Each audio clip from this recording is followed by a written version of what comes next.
Welcome to Discovery Tour by Assassin's Creed: Ancient Egypt.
Welcome to Alexandria, planning of the city.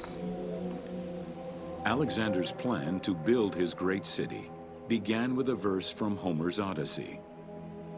There is, in front of Egypt, in the sea with many swells, an island called Pharos. Guided by these clues, Alexander the Great founded his future city at the western end of the Nile Delta.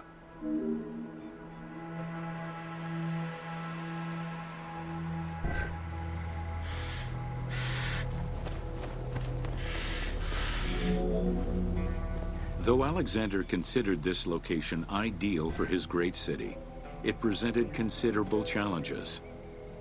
Too difficult to access during storms, the surrounding swamp. The Great Walls of Alexandria had a humble beginning. Lacking chalk to outline, excavations led by Mahmud Bey el-Falaki in the 19th century revealed that the wall enclosure measured approximately 5.2 kilometers in length and 2.2 kilometers in width. These formidable ancient walls would resist a number of attacks, including fending off the king of Syria in 169 BCE.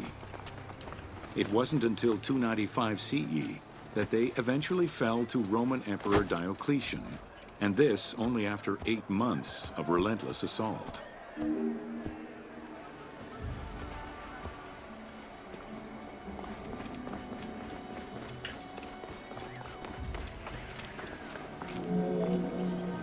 Alexandria's principal architect, Dinocrates, chose a Hippodamian grid plan. The grid maximized functionality, with wide, straight roads and canals running beneath them. Alexander recognized the military value of the city's design. The wide, parallel streets gave him optimal surveillance of the city, while allowing the unobstructed flow of troops. A central corridor ran from the Mediterranean's north port down to Lake Mareotis to the south. This thoroughfare acted. Alexandria was most likely built upon an already existing Egyptian village. Upon its completion, the Egyptians reviled the city, refusing to call it by its founder's name. Instead, they called it Raked, the building, as a mark of disdain, which was later Hellenized into Rakotis. Despite this, the name Alexandria would remain.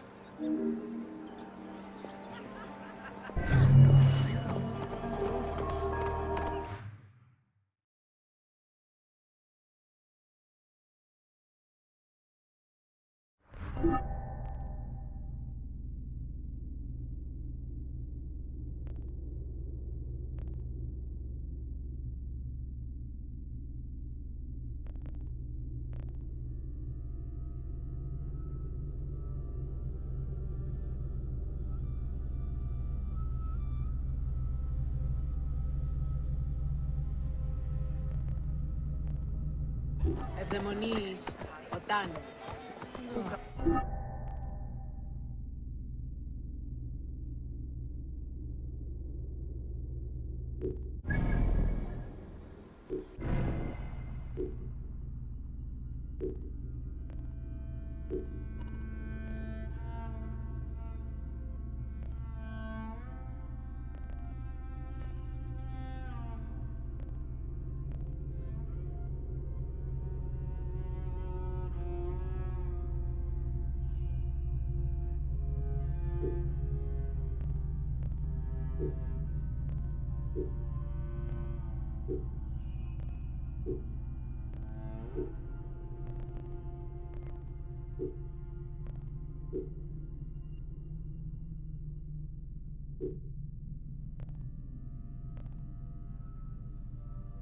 Los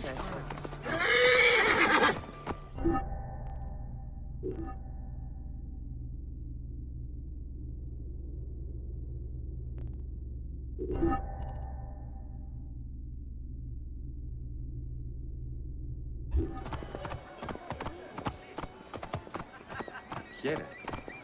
Χαίρε. Whoa.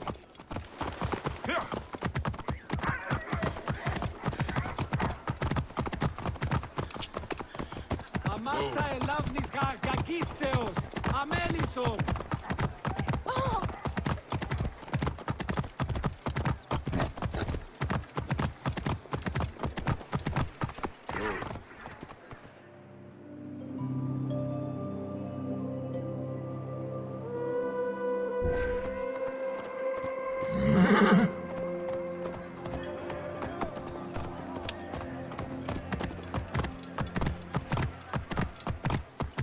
Whoa. Ha! Ha!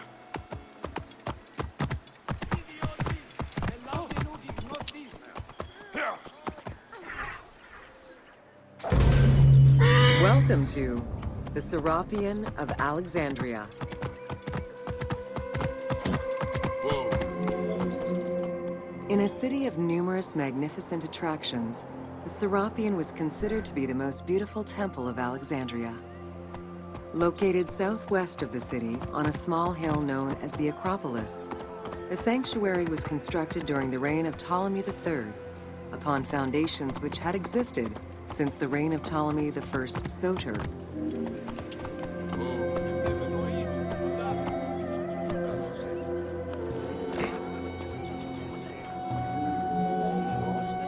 Visitors of the Serapion climbed 100 steps to reach the courtyard. Libraries were installed in the porticos surrounding the square building, with its roof and columns adorned with gold and gilded bronze. Pharaohs were generous to the temple, as were several Roman emperors after Egypt's conquest. An inner temple housed the statue of Serapis, dedicated to healing the sick.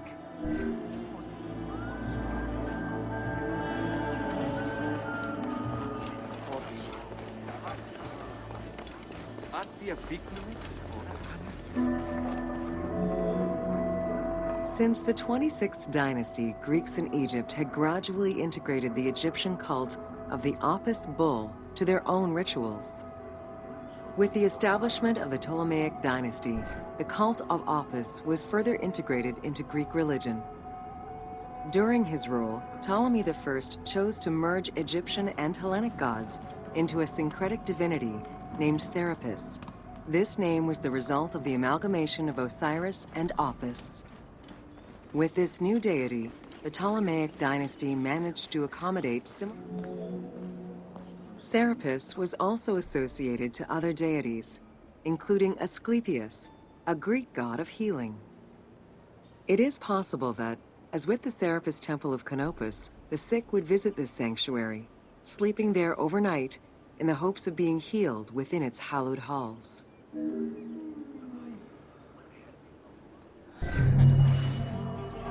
Της ανθρώπινης ζωής. Όρνηθες ή χείρι. Και γίγνος καταυτόν. Ζώα μόνο τετράγωνες. Πάλι σκότους ήγηκε. Προς την τα πάνελος. Προς την μοχλήσα.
Ου κόπαπας παρά του ιδίου.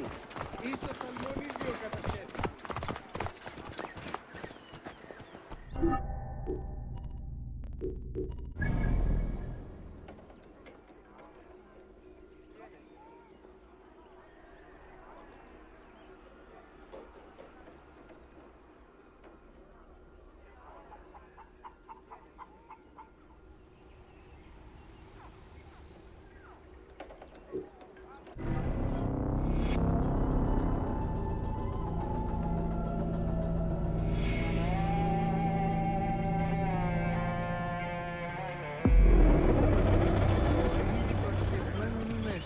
Εσού ελάβνην ούκυκλος κόμιγε.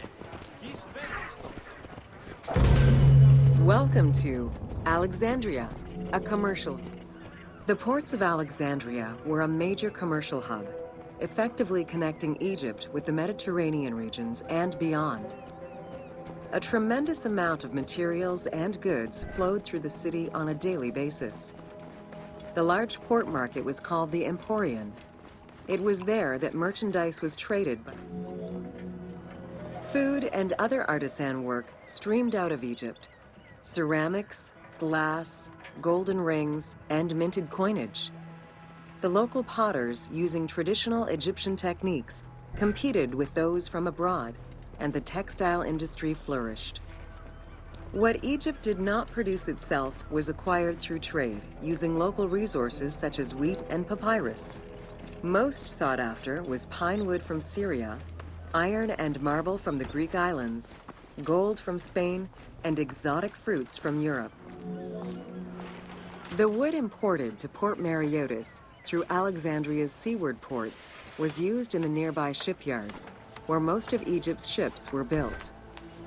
Employing tens of thousands of shipbuilders, the shipyards contributed to establishing the Egyptian fleet as one of the mightiest of the era. Any wood not used in shipbuilding was further disseminated through Egypt for various purposes. The southern port of Lake Mareotis was the biggest in Alexandria. Save for a branch angling westward, the lake's size in the Ptolemaic era was roughly 40 to 50 kilometers from north to south. Its waters were maintained by a steady runoff from the Nile. In addition to the lake, a man-made canal was created to assist in the transfer. Banking was one of the most distinctive innovations brought by the Greeks to Egypt.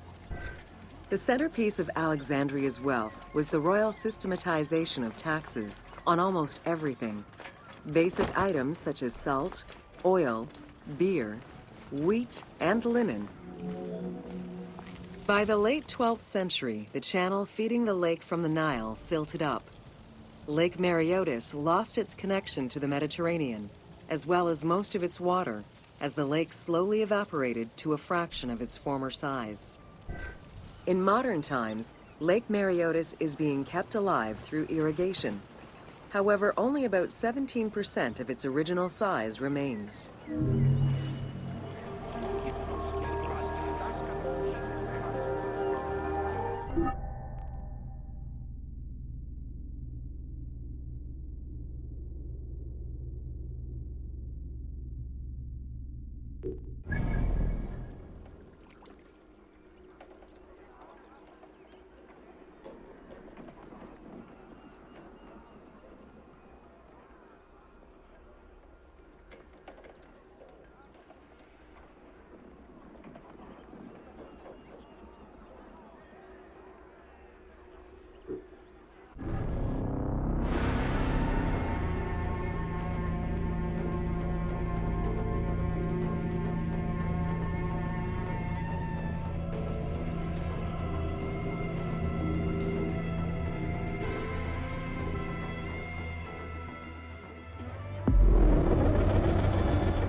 Welcome to the Panean.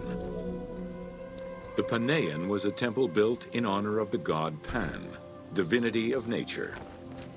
This Pan's attribute was his namesake musical instrument, the pan flute.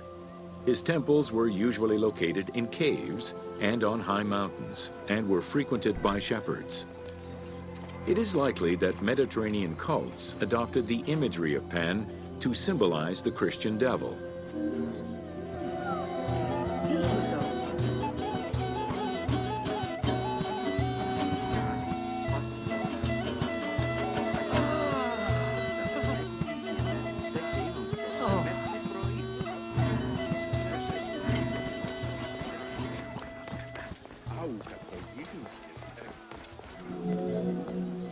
To give proper honor to the god, Alexandrians built an artificial hill upon which they housed his temple to compensate for the flat relief of the city. The artificial mound had the shape of a spinning top or a pine cone, which was accessed by a spiral staircase. The top had a panoramic view of the entire city. Only such heights would be fitting for a mountain god.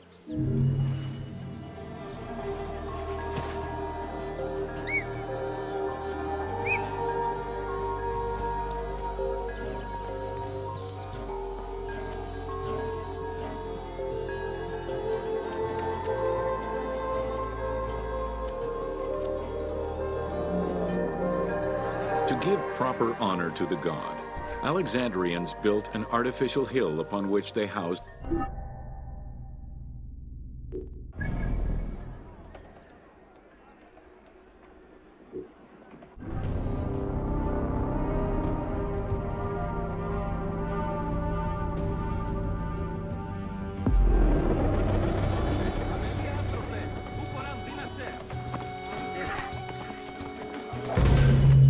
Welcome to Alexandria, city of... Like most Greek cities, Alexandria offered multiple forms of entertainment. Most were related to cults, religious practices, and the festivities surrounding those practices. Among those festivities, the most important ones were the dynastic celebrations, instituted in honor of the deified Ptolemaic kings and queens. These celebrations could go on for many days and included sacrifice. Games and competitions were organized whenever possible in locations such as the stadium, the hippodrome, and the gymnasium. The residents of Alexandria favored such events where athletes, poets, and musicians from Egypt and other cities of the Greek world competed.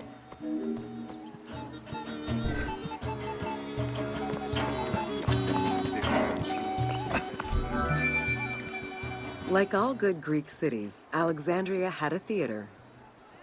The architecture of this structure is Roman in style. This is because the team duplicated a theater from Cyrene. Roman theaters were usually semicircular and built from scratch on a flat area with structures designed to enhance oration. Greek theaters were more oblong in shape, similar to a horseshoe, and favored the slopes of natural hills to support their acoustics.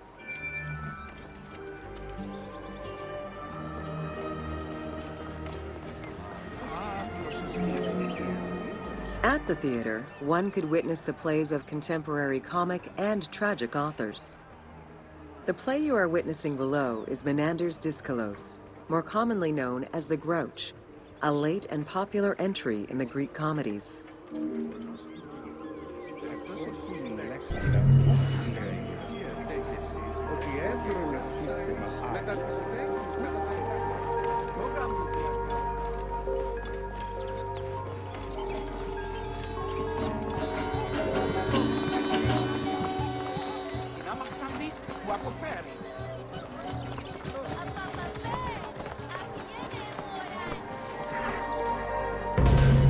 Welcome to Introduction to Alexandria.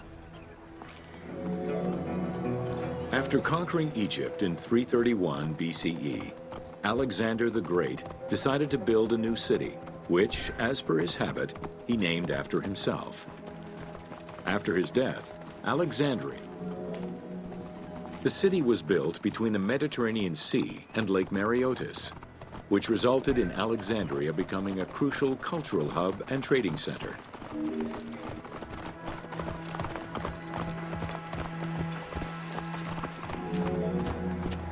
Sumptuous buildings could be seen wherever one turned their gaze. The royal palaces, the many temples, the gymnasium, lush public gardens, and large avenues.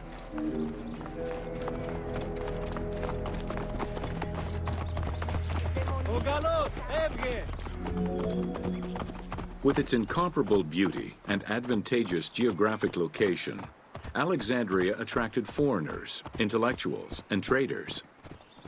One of the most cosmopolitan cities of the ancient world, Alexandria supplanted even Athens as the most important Greek city. Egyptian obelisks were highly prized by Roman architects. While Roman design previously favored the use of a single monument, Egyptian obelisks tended to come in pairs and were generally located at the entrance of temples. Several ancient Egyptian obelisks are still in existence today, though many are spread out across the world in locations such as Alexandria had several main streets. Its most famous artery was the Canopic Way. It was lined with sumptuous buildings, houses, and temples, and was roughly 8 kilometers in length. This street was one of the most important shipping entrances to Alexandria and often hosted processions and festivals.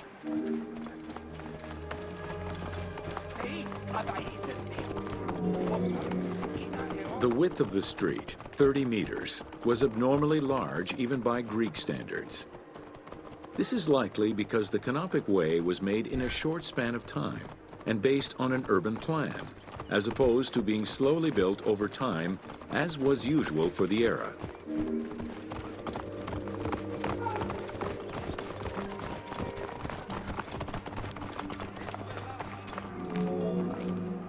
The Canopic Way originated in the western cemeteries, skirted the gymnasium, and then exited the city to head east through massive doorways towards Canopus. This structure was known as the Canopic Door.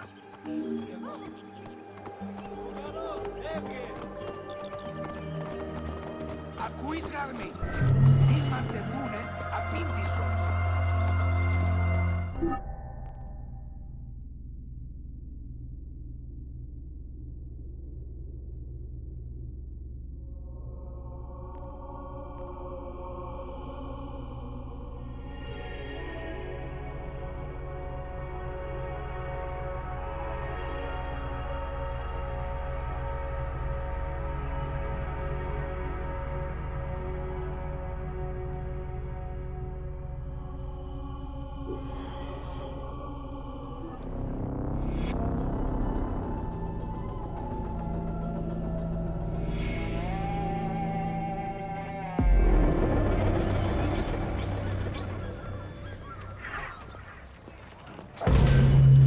Welcome to Education in Alexandria. The education of young Alexandrians did not differ from the one generally dispensed elsewhere in ancient Greece. At the age of 7, the child was taken in charge by a tutor, who then became responsible for instilling an elementary education, as teaching was generally done outside, in the open air. In the gymnasium, students were taught not only sports, but also topics such as rhetoric, philosophy. Here, both girls and boys are shown attending a class given by one of the rhetoricians of the era. The team made the choice to show both genders attending class within the context of the game world. Even though it is historically inaccurate, the team felt it was not necessary to prioritize historical sexism over inclusive gameplay.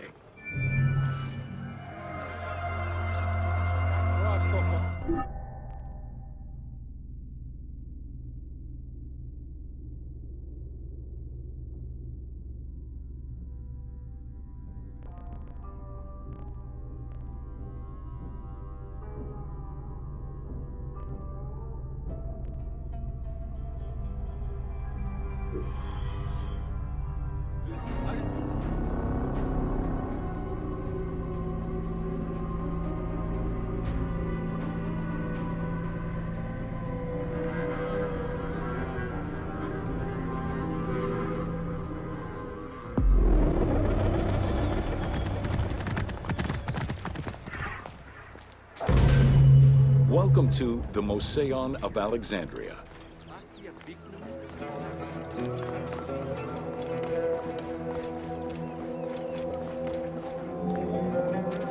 The Moseion was a sector of the city commissioned by Ptolemy I to rival Athens Academy as an institute of intellectual pursuit.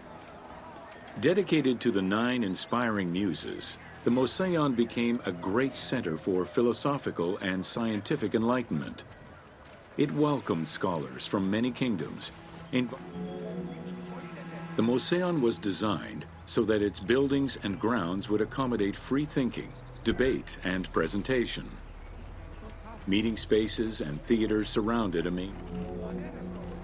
Herophilus was a physician who lived most of his life in Alexandria. He was able to perform the dissection of human cadavers on a large scale due to the permissiveness of the city in such matters. Among many other discoveries, he learned that the brain was central to the human nervous system.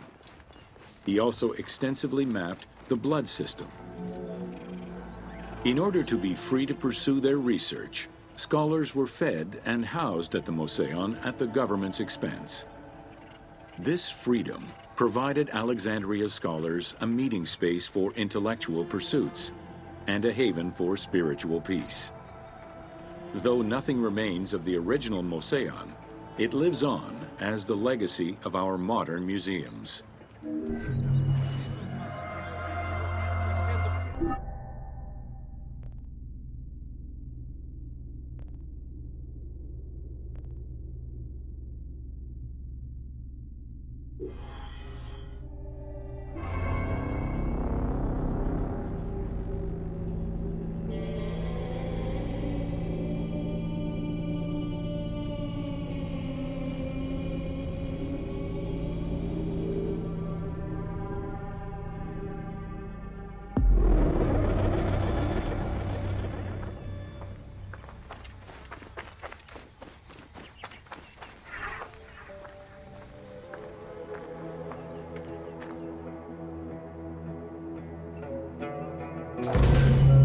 Welcome to the Hippodrome of Alexandria.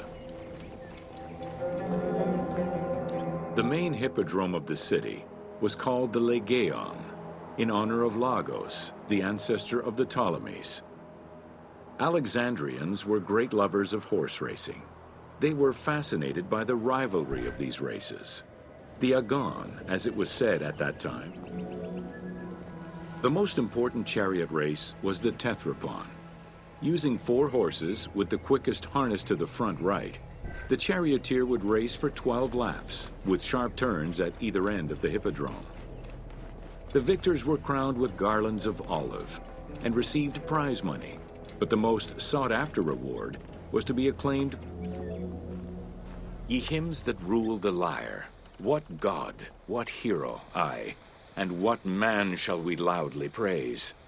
Verily Zeus is the lord of Pisa, and Heracles established the Olympic festival, while Theron must be proclaimed by reason of his victorious chariot with its 4 horses, Theron, who is just in his regard for guests, and who is the bulwark of Akragas, the choicest flower of an auspicious line of sires, whose city towers on high, bringing wealth and glory to crown their native merits.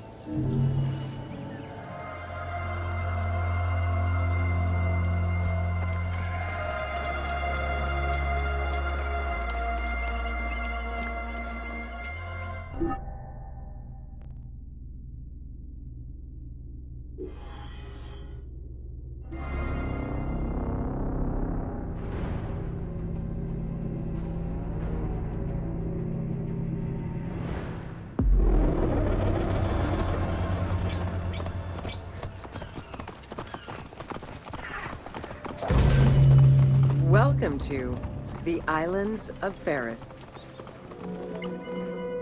The Heptastadion was a bridge-like causeway connecting the island of Pharis to mainland Alexandria. Its name is based on the Greek terms of measurement, hepta, meaning 7, and stadion, which...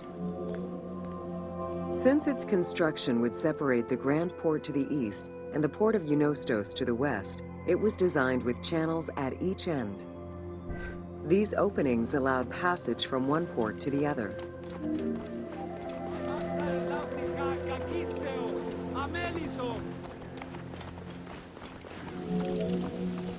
Along with creating separate harbors for the commercial and military shipping, the causeway served as a main aqueduct for the island's inhabitants. Its presence also helped protect the island and its ports from rough wind and sea currents. At the end of antiquity, the Heptastadion disappeared under layers of silt and soil, which formed an important sedimentary deposit.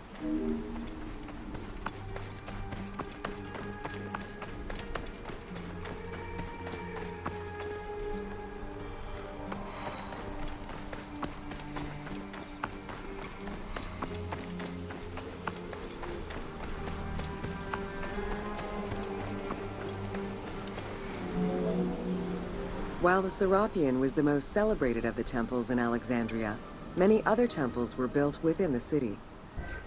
Most of these structures have been completely erased over time, and there is no way to discern how many existed. However, research of ancient both papyri and coins reveal evidence of many temples built for the gods. Poseidon, the god of the sea, likely had an edifice in his honor west of this island, as well as on the mainland. This temple next to you is dedicated to Isis Feria, the divine protector of the lighthouse. This location hosted annual celebrations in the month of April, known as the Sacrum Feria, in connection to the lighthouse. In her incarnation as Isis, considered one of the 7 wonders of the ancient world, the Lighthouse of Alexandria was a source of great pride for the inhabitants of the city. Construction began under Ptolemy I's reign and lasted 15 years. It was completed during...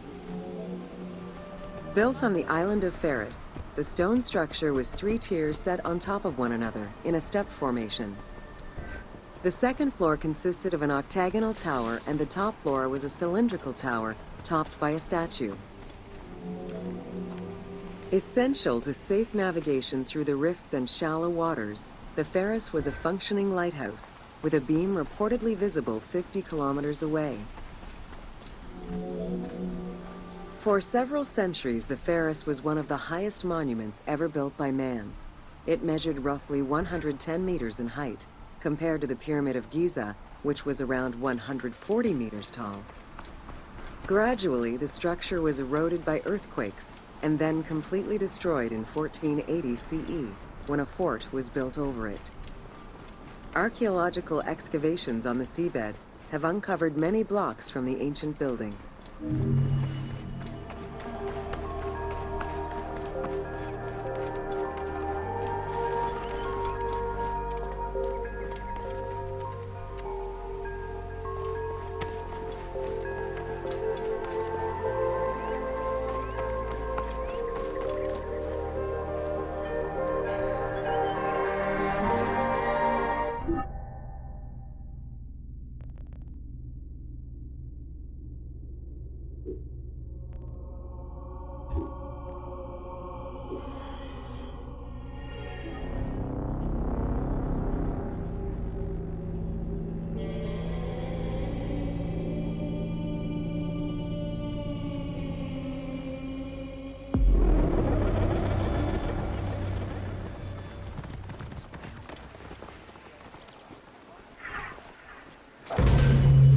Welcome to the Great Library of Alexandria. Near the district of royal palaces and within the Mouseion was the most famous library of all antiquity. The Library of Alexandria was built to house all of human knowledge. At its pinnacle, the library was believed to contain over 700,000 parchments. Throughout the centuries, fires and wars between Christianity and paganism destroyed the library, leaving nothing behind. The loss of the building, and more importantly, its vast collection, is immeasurable. As no descriptions are available, the team's rendition of the Library of Alexandria was inspired by the visuals of the Library of Cairo. While much of the collection was purchased at the government's expense, the library also obtained books through other means. Any books owned by travelers coming through the city were seized to be copied for the library. The copy would then be returned to the owner and the original entered into the library's collection.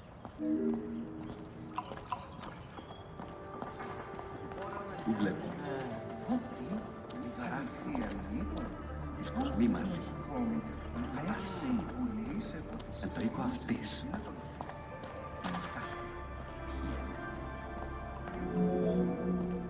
Alexandria offered unrivaled intellectual and cultural attractions. Eminent scholars from Athens, Rhodes, and other Greek centers traveled to the city to learn and engage with other free thinkers. Both the Mouseion and the library were at the center of groundbreaking ideas and creative expression. Το σύζυγο της ήρησε ότι περιφεράν ουδύναμη είναι το οίκο φιλοξενή.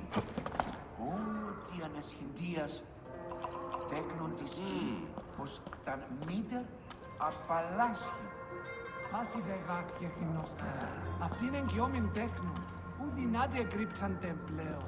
Πράγματα την αδύνατον. Λάξο κόσμο. The great minds of antiquity were usually well versed in many disciplines, which were often associated to specific schools of thought. The Peripatetics, the Stoics, and the Cynics were among the most well-known schools of the time. It is clear that Alexandria lived up to its fundamental role as a city for intellectuals, nurturing many great minds whose impact reverberates through our modern world.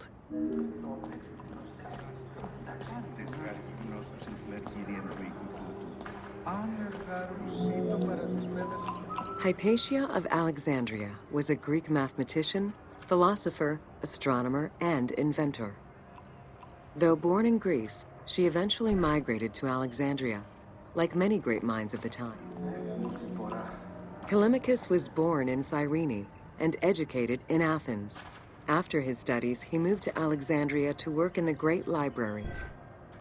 A poet and a critic, he strongly rejected the epic format of Homeric poems, and instead fervently supported a shorter, more judiciously formulated style of poetry. His epigrams and elegiac poems were emulated by... It was in Alexandria that mathematician Euclid, the father of geometry, wrote the Elements, laying out the foundational work of what would become modern algebra and number theory.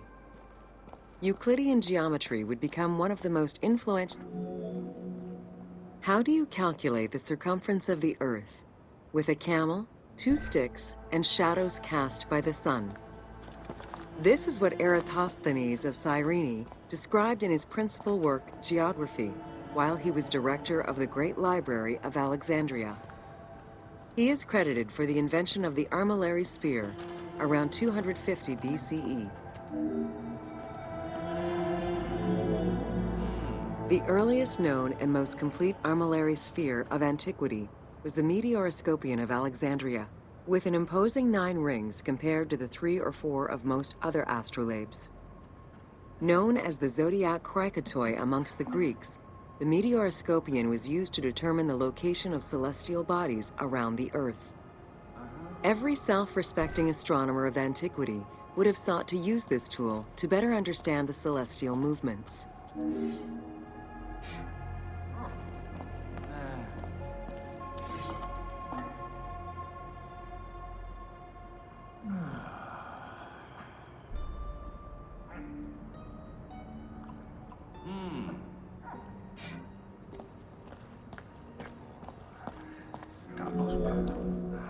Pythagoras of Samos was a well-known and respected philosopher and mathematician. He is best known for the Pythagorean theorem. However, there is proof that the theorem existed in Babylonia and India long before Pythagoras was born, casting some doubts as to who exactly originated the theorem.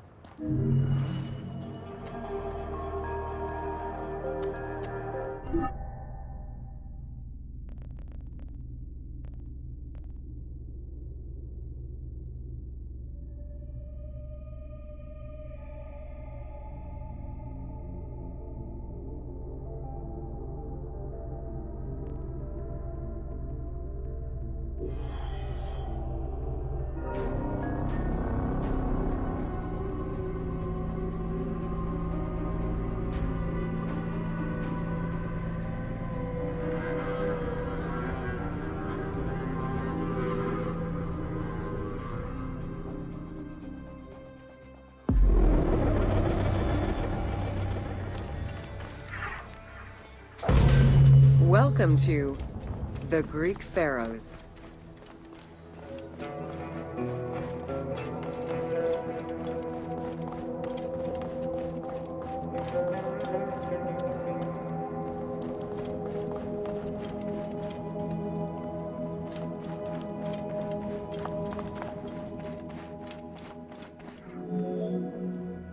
Pharaohs were considered divine incarnations of the gods.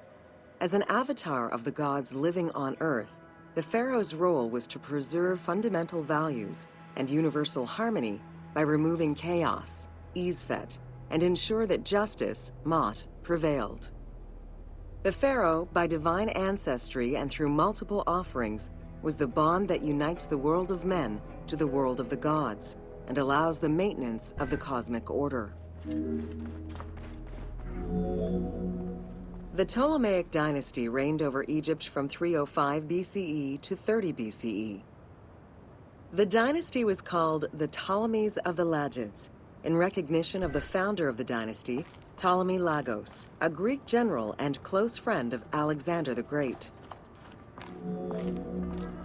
Born in 356 BCE, Alexander the Great went through a hasty education in the affairs of the kingdom before integrating into the Macedonian army, where he quickly rose through the ranks. After his father's assassination in 336 BCE, which ever victorious, Alexander the Great marched on, laying siege to city after city until he reached Egypt, where the Persians were defeated yet again. On his deathbed in 323 BCE, Alexander the Great gifted the satrapy of Egypt to Ptolemy Lagos. Perfectly aware of the value of Egypt, Alexander died in Babylon in 323 BCE. His remains were placed first in a solid gold sarcophagus, and then Julius Caesar visited Alexander's tomb at the capture of Alexandria, and the Roman Emperor Augustus reportedly placed flowers there. However, though many powerful leaders claim to have visited it, the tomb's location has gone missing from history. Some accounts do state that the golden coffin was replaced by a glass sarcophagus, probably by Ptolemy X. It is also implied that Cleopatra may have plundered the tomb in a time of financial crisis.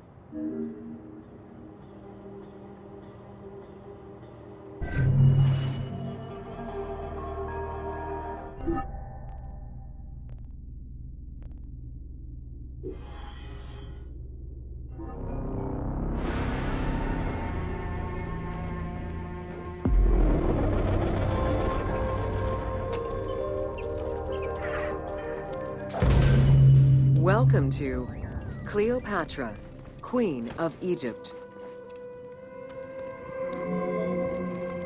Cleopatra VII Theophilopator ascended the throne in 51 BCE at the age of 18. Though her early attempts to maintain power were often challenged, she eventually prevailed and became the sole ruler of Egypt. According to Plutarch, she was the only Ptolemaic pharaoh to speak the Egyptian language.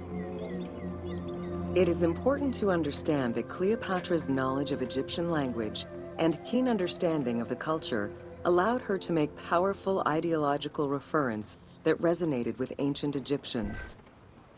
By associating herself with the goddess Isis, the divine mother, great of magic, and repository of divine essence, Cleopatra firmly established herself as the protector of the two lands and legitimized her place. Upon his death in 51 BCE, Ptolemy XII Aulus bequeathed his kingdom to his daughter and eldest son, Cleopatra VII and Ptolemy XIII. During Cleopatra's exile, the Roman Empire was not without its own internal conflict. Caesar and Pompey were at war with one another, and after his defeat in 48 BCE, Pompey fled to Alexandria in the hope of finding refuge. This turned out to be an unwise decision. Listening to his advisors, Ptolemy XIII elected to have Pompey assassinated, his head kept as a gift, in the hopes of acquiring. Cleopatra, aware of Caesar's anger against Ptolemy for the murder of Pompey, decided to take advantage of the situation. She returned to Egypt in secret, hoping to establish an alliance with one of the most powerful men of the time. Outside of the legend, where she had herself smuggled into his quarters in a carpet, what exactly happened during that fateful meeting remains a mystery. However, Ptolemy XIII was enraged by the turn of events, and his advisors were none too happy to see Cleopatra return. Urged on by General Achillas and Pothinos, the young pharaoh plotted against Caesar and Cleopatra, resulting in the siege of Alexandria in 47 BCE. It was in March 47 BCE. In June of 47 BCE, Cleopatra gave birth to a son, whom she called Caesarion. Caesar did not accept the boy as his heir, choosing instead his nephew Octavian. Nonetheless, on his return to Rome, Caesar invited the queen and her brother husband to stay in the city. Her presence still drew much disapproval from the Senate. Always a strategist, Caesar left 4 legions in Egypt, and a man he trusted to direct Egyptian affairs, giving him control of the wheat supplies essential to Rome. Cleopatra and her entourage remained in Rome. Caesar's most faithful ally, Mark Antony, often visited the Queen of Egypt during his stay in Rome. Unlike most, he recognized the legitimacy of Caesarion, the natural son of Caesar.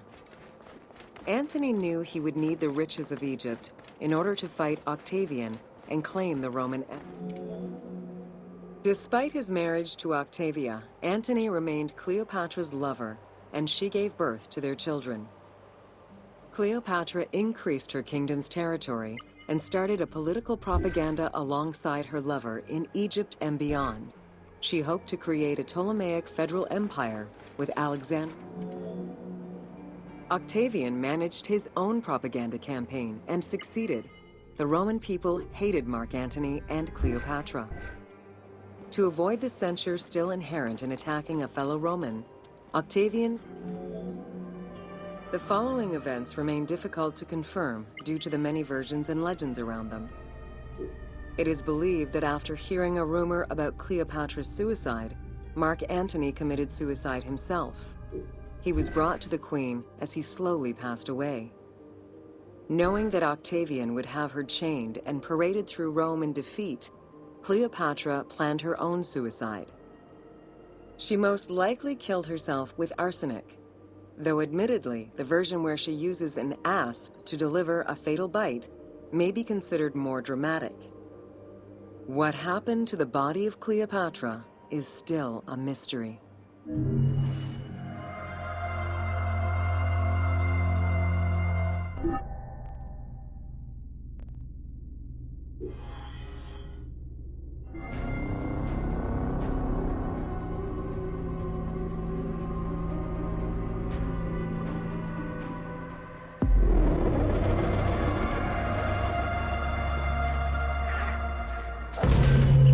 Welcome to the Siege of Alexandria. Among the collection of writings attributed to Julius Caesar are his descriptions of the Siege of Alexandria. The Siege of Alexandria closely relays the events of the civil war that led up to the event and describes how Caesar was besieged in the palace of the Ptolemies. Other ancient authors. In the events leading up to the Siege of Alexandria, Cleopatra VII and her brother were fighting over control of Egypt. Young King Ptolemy XIII's regent, Pothinus. Upon his arrival in Alexandria, Caesar was presented with Pompey's head. The sight of a Roman murdered by Egyptians did not sit well with him. Caesar made his displeasure clear, ordering the return of Cleopatra, and for the siblings to resolve their differences and resume their co-rule of Egypt, as per the will of their father. Neither Pothinus nor Ptolemy XIII wished to accede to this demand. While doing his best to aggravate Caesar, Pothinus secretly plotted against the Roman ruler and sent word for Egyptian General Achillas to bring his 20,000 men to fight on his behalf. While Pothinus plotted against Caesar, Cleopatra made a bold move.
There are various descriptions of the encounter between Caesar and Cleopatra.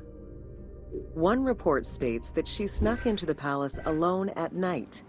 Another account claims she was accompanied by an ally and was brought inside the palace wrapped in a carpet bag. Though exactly what happened at this fateful meeting is up for debate, what is known is that Cleopatra met with Caesar and earned his approval. Pothinus and Ptolemy XIII were most vexed with this turn of events.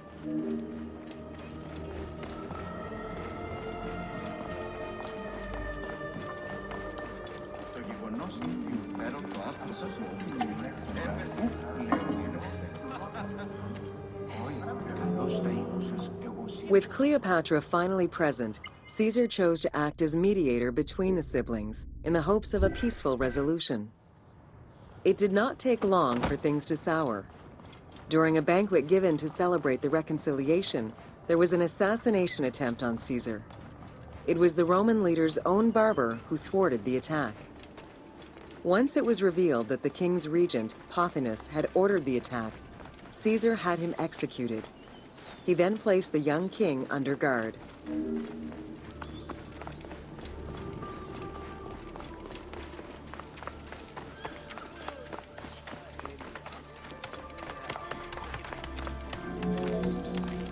Caught within the palace with roughly 4,000 troops, and with the knowledge that the arrival of enemy forces was imminent, Caesar sent for help from Syria, Rhodes, and Cilicia. He ordered his men to dig a ditch around the palace and build a wall leading to the harbor. This would ensure Caesar's access to the sea. When Egyptian General Achillas arrived in the city with so few men at his disposal, Caesar could not risk a battle just yet. He sent ambassadors to Achillas in the name of Ptolemy to propose a truce. Knowing that the orders did not come from the young king, and angered by the pharaoh's imprisonment, Achillas had the messengers assassinated. With Caesar confined within the palace, Achillas positioned his troops around the city. Skirmishes broke out throughout the streets of Alexandria and went on for several days and nights. Though they were outnumbered, Caesar's men were able to hold the enemy back. This prompted Achillas's next move: capture the Roman fleet stationed in the harbor.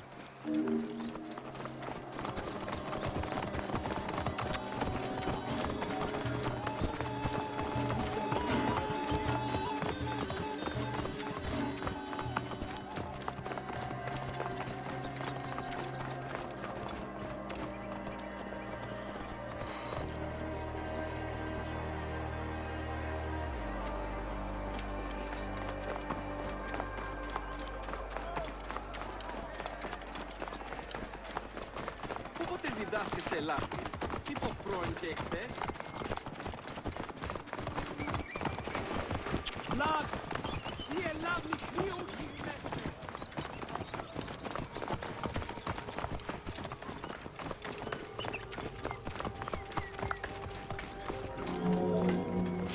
Although the palace offered protection, losing the port meant the end of help and supplies. Caesar knew he had to protect the fleet. While he and his troops succeeded in regaining control of the port, he knew it would be impossible to sustain. Caesar ordered the burning of the ships. With passage back to the palace closed off, fighting their way through the Egyptian troops, Caesar and his men eventually reached Pharos Island. There, they took refuge within the lighthouse. With easy access, the exact chronology of events during the war in Alexandria remain imprecise.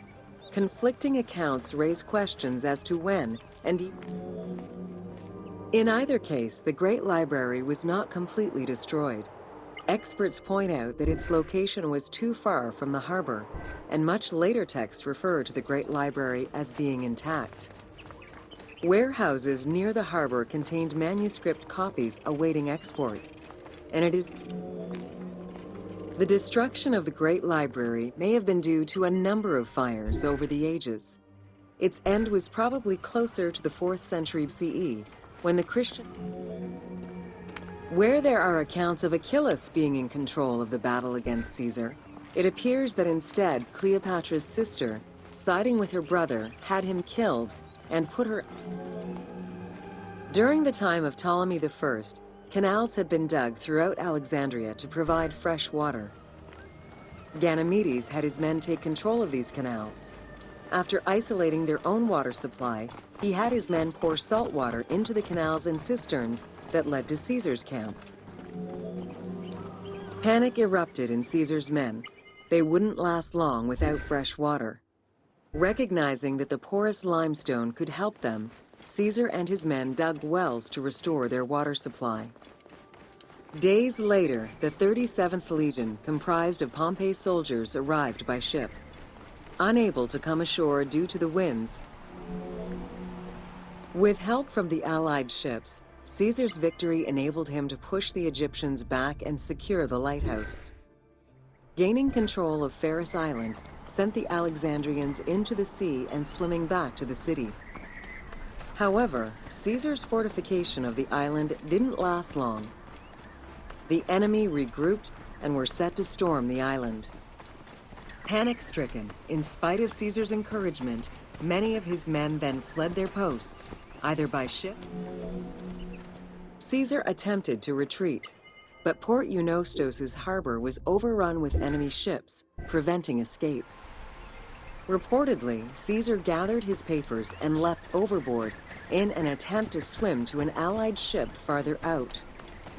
Historian Cassius Dio claimed that Caesar, unhappy with Ganymedes and wanting their king restored, the Alexandrians approached Caesar with a compromise. Caesar agreed to release Ptolemy XIII after entreating him to spare the kingdom and remain loyal to Rome. Once freed, however, the king defied the agreement and continued the war.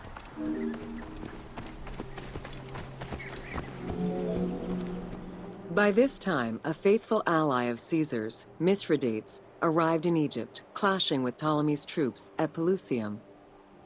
Outnumbering the enemy, Mithridates secured the region between Pelusium and Alexandria. Ptolemy, warned of Caesar's ally marching on Alexandria, sent his troops to prevent passage over the river. Mithridates warned Caesar in time, and the two groups confronted the armies of Ptolemy in the Delta. In the Battle of the Nile, the Romans gained the upper hand, sending the Egyptians fleeing. In the tumult and panic, King Ptolemy XIII drowned in the Nile.